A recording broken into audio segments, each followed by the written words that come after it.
国際情勢の分析を手掛けるアメリカの調査会社ユーラシアグループは、2025年の世界の10大リスクを発表し、国際秩序を主導する国家が不在の状態、深まる G ゼロ世界の混迷をトップリスクに挙げました。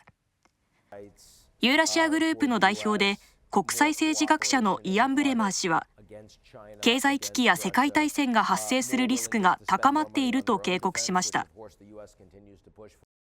Why is this year's top risk the expansion of a G0 world? Because this is really a unwind of what had been for a long time a US-led global order. We've written about the G0 coming for 12 years now, but specifically with the re-election of Trump, with the consolidation of power around him in the Republican Party, in the House, in the Senate, and his own administration stacked with loyalties, at the same time as his adversaries are so much weaker around the world. Technologically, the US is in a much stronger position.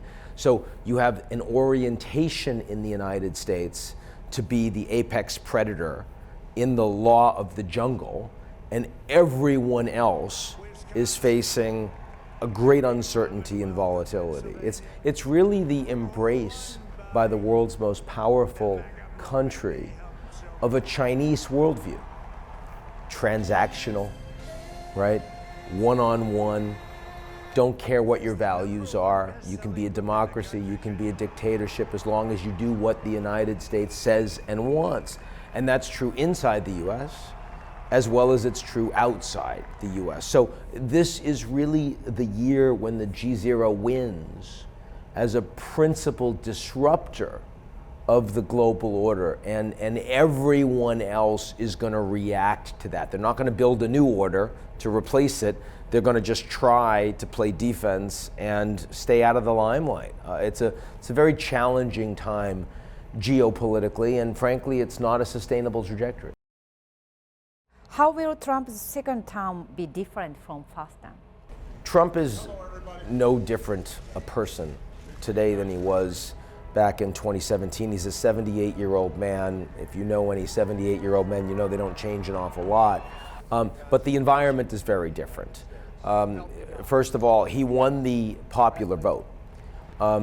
He feels, and I think correctly, that he has more legitimacy in the country and in his own Republican Party. So the only people he is appointing are people that are loyal to him. A second big difference is this time around, Trump is really angry about his political opponents, some of whom were in his first term, in his own administration, that went against him, called him a traitor, called him bad names, some of whom are Democrats that are trying to arrest him, impeached him, try to send him to jail, or called him Hitler.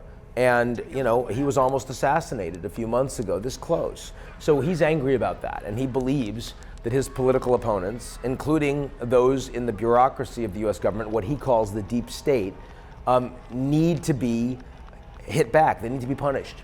And so I think that this time around, Trump will appoint people in the power ministries, as we call them, the Department of Justice, the FBI, the IRS, that are intended to go after those enemies, to redress those problems. And that will create a new McCarthyism in the United States. It will have a chilling effect on potential opposition. It will lead to a lot of appeasement in the US. A lot of people that will work much more quickly to say, what do we do to make sure that Trump isn't angry at us? We already saw that with Mark Zuckerberg in the last couple of days. You'll see a lot more of that sort of behavior domestically as well as internationally. There are other things that are different this time around.